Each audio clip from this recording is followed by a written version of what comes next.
수도 있습니다. 예. 그래서 오늘은 온열 질환이 많이 발생하고 있는 고온다습한 기후에서 장애인의 삶, 어떤 점을 좀 살펴하고 어떻게 대비해야 할지 알아보겠습니다. 네. 이런 날씨에 장애인들은 어떤 어려움을 겪게 될까요? 네, 장애 유형별로 좀 살펴보면요. 뇌병변 장애나 척수 손상의 경우 우리 몸의 체온을 조절하는 자율신경계 이상이 좀 있을 수가 있어요.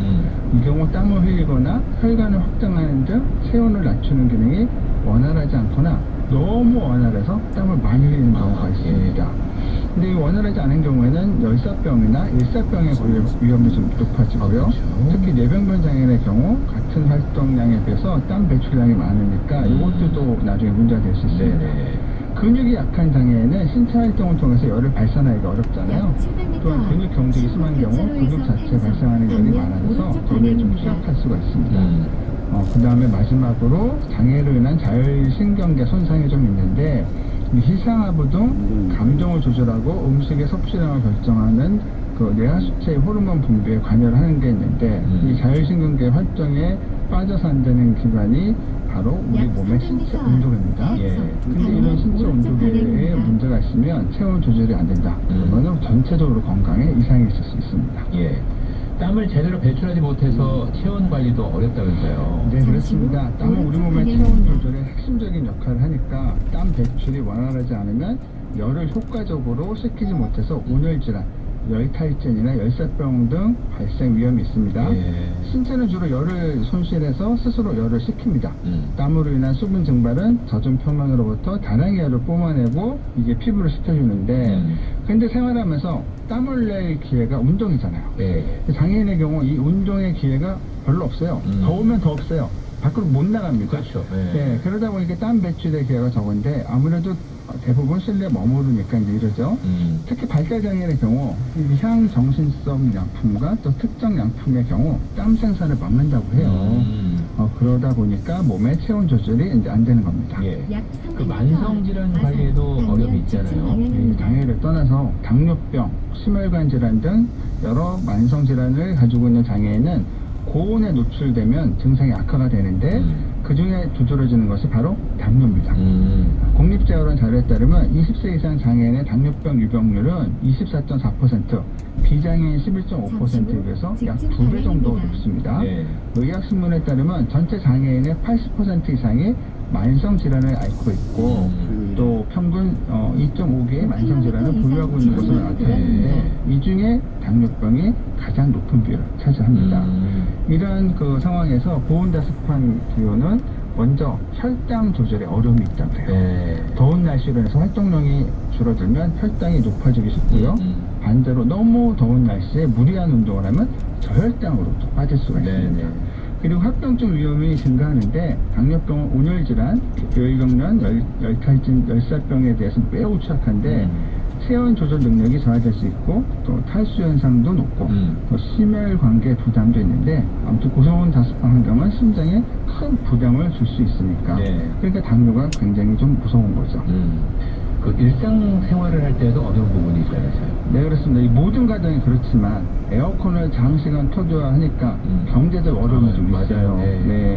지금 같은 경우 거의 24시간이죠. 맞아요. 자녀분들이 방학이 그러면 그냥 정말 24시간입니다. 저소득층 장애인 가정의 경우 전기료 부담으로 인해서 에어컨 등 냉방기기 사용이 어렵거나 또 폭염에 에어컨 사용을 자제하는 경우가 많은데 이게 생존 문제로 이어질 수가 있습니다.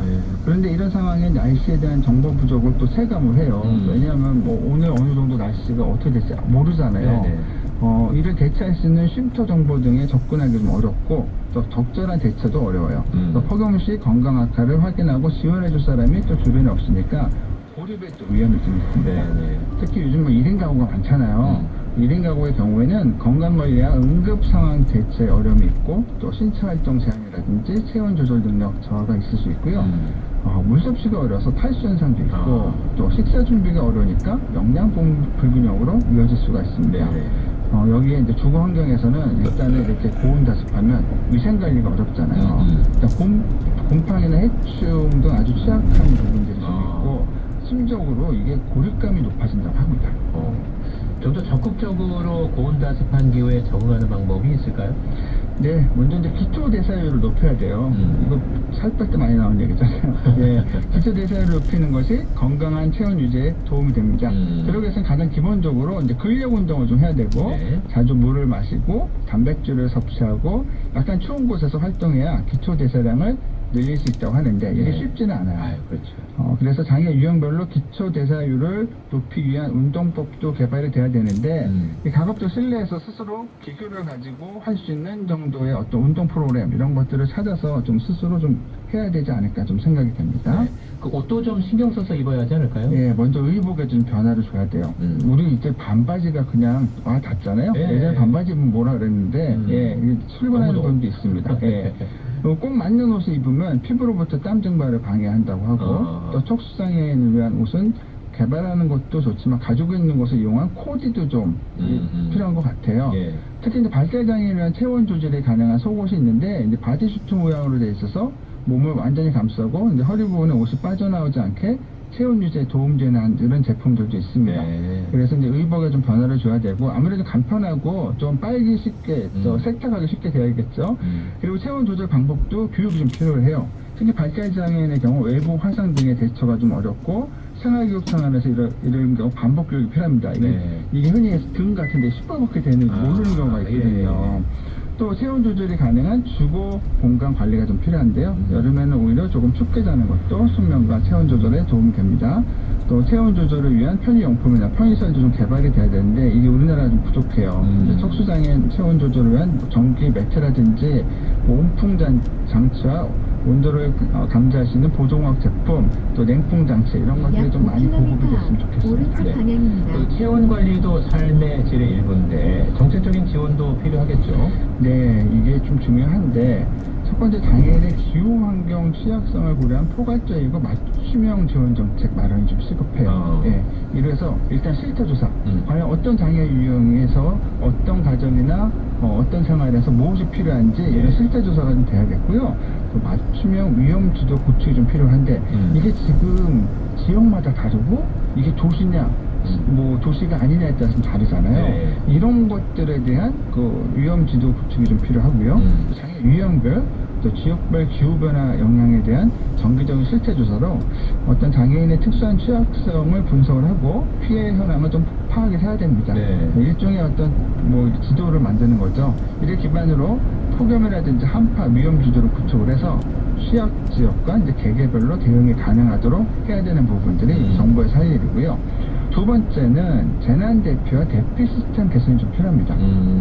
모든 대피소에서 휠체어 경사로, 또 점자블로, 수호 통역 등 장애인 편의시설을 의무적으로 갖추게 해야 되고 정기적으로 점검을 또 해야 돼요.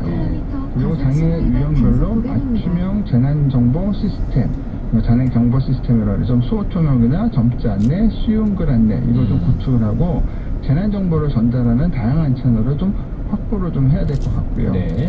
그다음 정책적인 부분에 좀 중요한 건데 세 번째는 난방비하고 냉방비. 뭐 난방비도 무섭지만 지금 냉방비도 무섭잖아요. 네. 무섭게 올랐잖아요. 이 필수적인 강구에 대해서는 좀 지원을 더 늘려야 되지 않나. 그렇죠. 아울러 전기 어떤 사용료의 지원폭을 좀 넓혀야 되고요.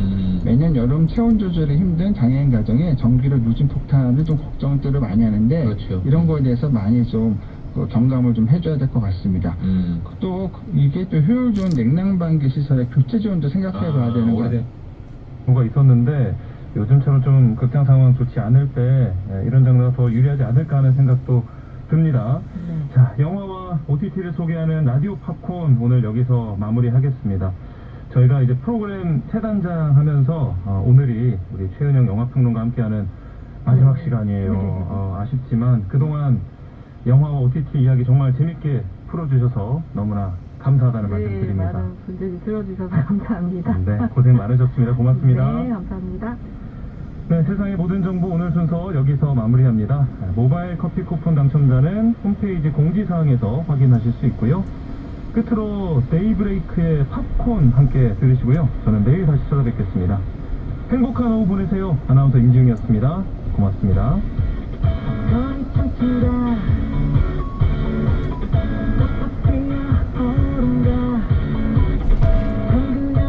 영화 보러 내 맘도 춤춘다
예산 7월의 마지막 방면 날인 오른쪽 오늘도 방향입니다. 어제만큼 뜨겁습니다.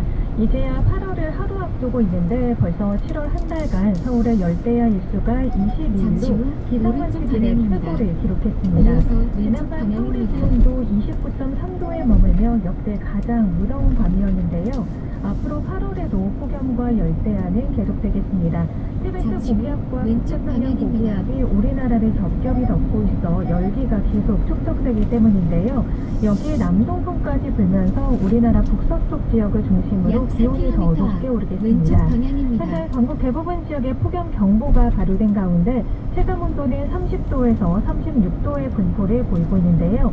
한낮에 서울이 35도, 춘천과 청주, 전주와 대구 36도, 33도가 예상됩니다.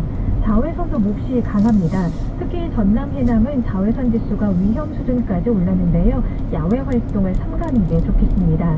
오늘 새는 구름이 많겠고 남부지방은 대체로 맑겠습니다. 일요일에는 제주도 비가 내리겠고요. 다음 주 화요일과 수요일에는 중부지방에 비 예보가 나와 있습니다. 당분간 서해안과 남해안, 제주도 해안에는 강한 너울이 밀려오겠습니다. 해안가 안전사고에 유의해야겠습니다. 현재 서울의 기온은 34도입니다. 조환일입니다.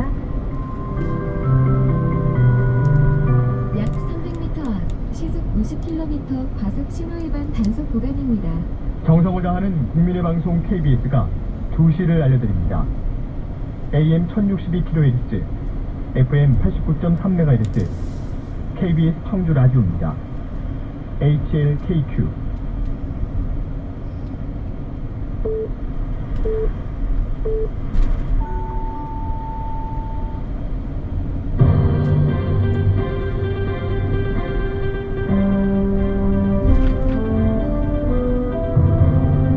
뉴스 중계탑.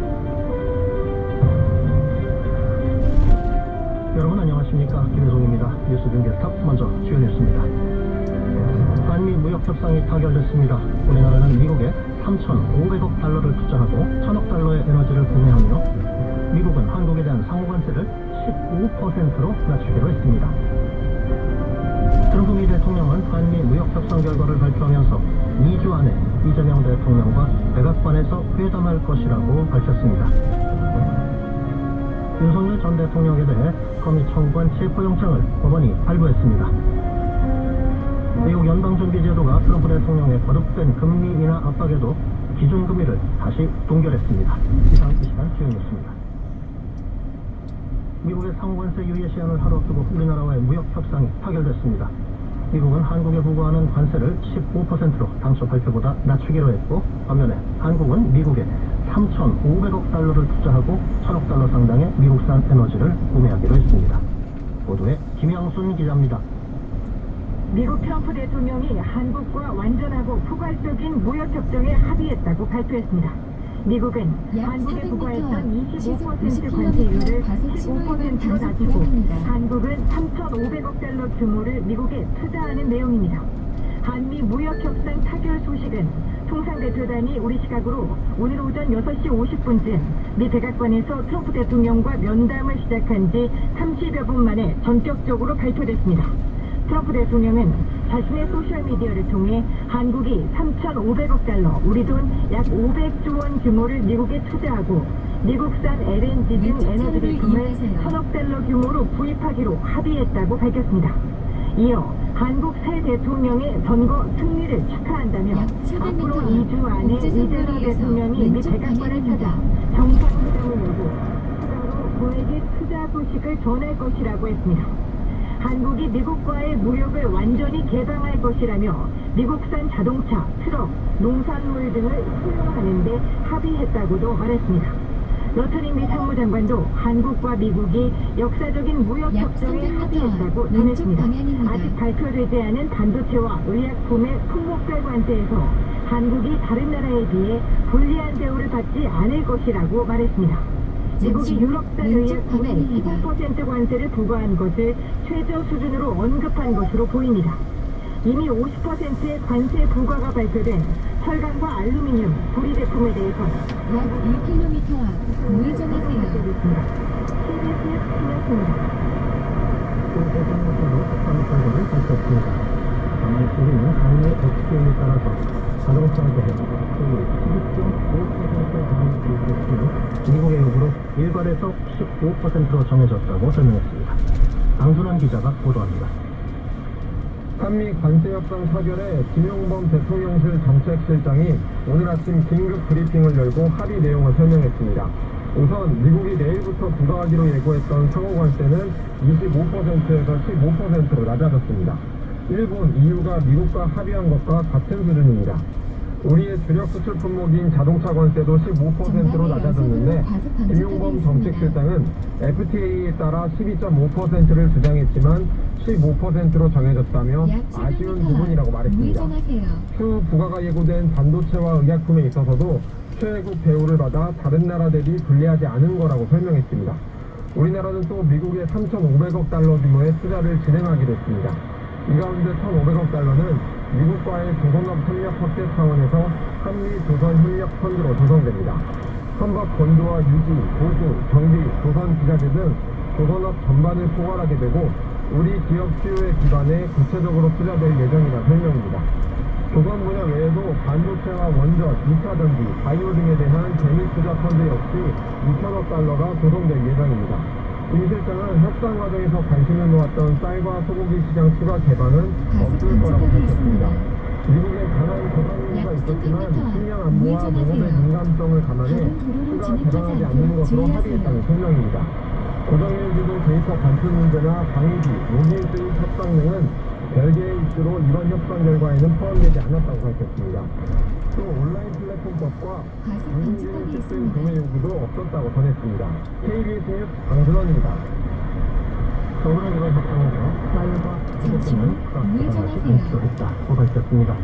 협상자는 또 조선 분야의 협력 프로그램이 가설에 큰 기여를 했다고 평했습니다. 그간 대미 수출의 25% 관세율을 적용받아왔던 자동차.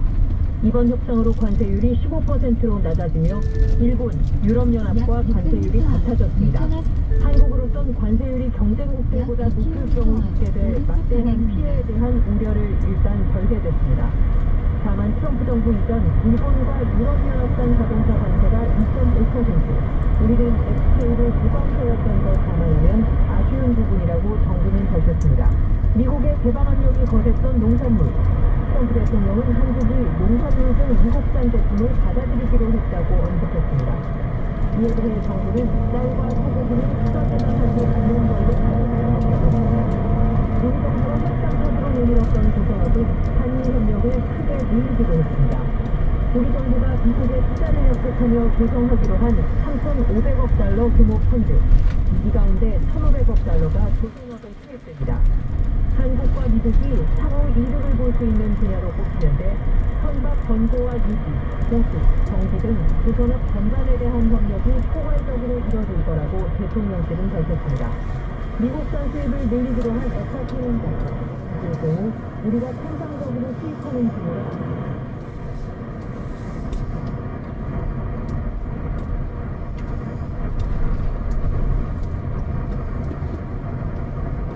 협상도 곧 열릴 전망입니다. 트럼프 대통령이 한국의 투자 계획 등을 말하면서 함께 언급한 건데요. 취재기자 연결해서 관련 소식 알아봅니다. 김민혁 기자, 트럼프 대통령이 한미 정상회담에 대해서 시기를 언제쯤으로 말했습니까? 트럼프 대통령